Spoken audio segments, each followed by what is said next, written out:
Hello everyone, welcome back to AB Learners. Today I'm going to teach you something super useful for English speaking, how to describe a place.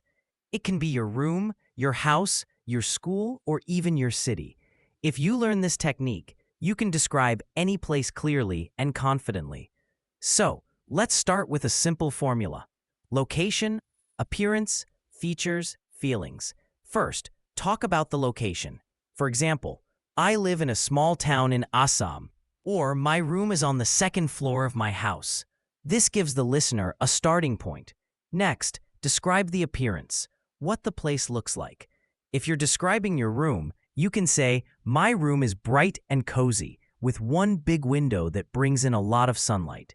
If it's your city, my city is colorful and busy, with markets, temples, and beautiful green hills around.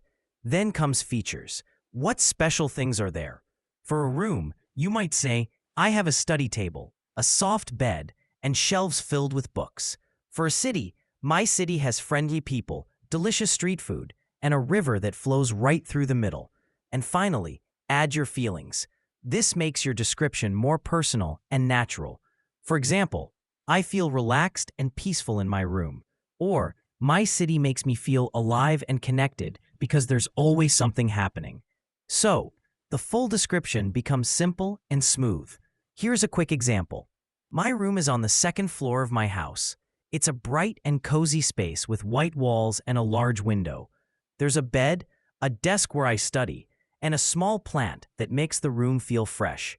I love spending time here because it's peaceful and it feels like my own little world. That's it. Follow this formula, and you can describe any place confidently in English. If you want more speaking tips, don't forget to like and subscribe. See you in the next video.